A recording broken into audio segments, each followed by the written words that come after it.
Yung sa mga pare ko, ito na nga tayo sa first time sa Shinkatsu. At dahil nga pala first time natin, check yung mga natin schedule. Kung tama ba ang train na pupunta natin. Yan, may mga number kasi dito.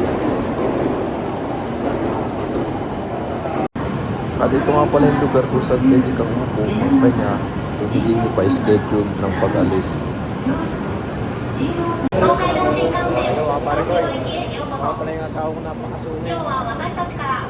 Diba sa first time sa Shinkansen. Ayan.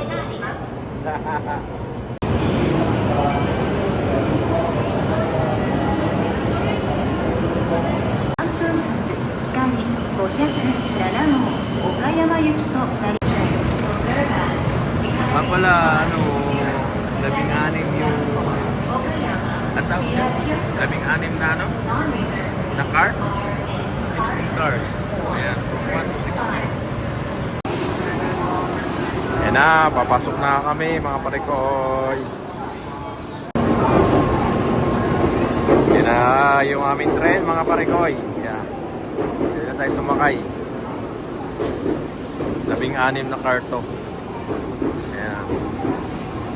Bubuksan na yan. Ayan na siya, magbubukas na mga parikoy. Bubukas muna yung gate bago yung pinto. Ayan. Kaya ingat lang tayo dun sa sa baba kasi baka mabuslo tayo. Buhatin na lang natin yung ating mga trolley. Ayan, parikoy, first time Shinkansen. Hanapin lang namin ng 8C at 7C. Yun nga pala mga bag namin, nilagyan na namin sa taas. Ayan, kasya naman. Kasi pag dito, masikip siya. Ayan, yung sabitan naman dito. Pwede nyo isabit yung mga bag nyo. Ayan. Ayan, nakaupo na ako mga parikoy. Wala nga pala kung katabi o baka mamaya pa. Meron nga din pala silang mga ayan, kapakan nila. Footrest. Tawagin. Hindi kami makatabi ni Mrs. Dito siya sa kabila. Ayan, may iba siyang katabi. So dito ako sa likod. Reserve seat nga pala to. Delay nga pala yung Shinkansen namin kasi dapat 2 minutes late. Late na. Mamaya dapat nakalis na kami, kanina pa dapat. Ayan siya mga pare ko. Parang aeroplano lang din. Ayan.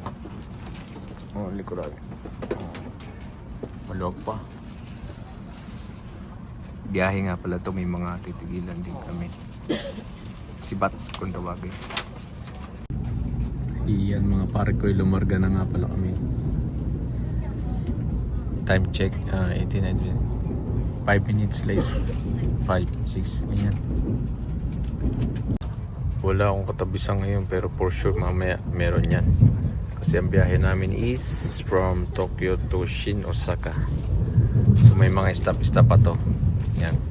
Lumiyad na nga po si Mrs. mga pare ko. Maya ako. Pakita ko muna sa inyo labas. Ayan siya.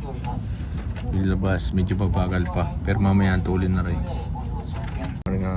Ari nga pala yung pampihit oil kaya ay liliyad. Ayos, champion. Pwede no? Ayan na mga pare ko. Dead na liat si pare ko. Pwede nga pala lumayan basta walang tao sa likod. Ayos din ba naman pare ko. Ika na rin mag-adjust yung pipihitin mo. Mababa mo niya. Ayos diba? Pwede na, adjust na. Ating pagtitripan si Mrs. Ayan, pindutin natin to. Tuntua naman. Tuntua nakaliit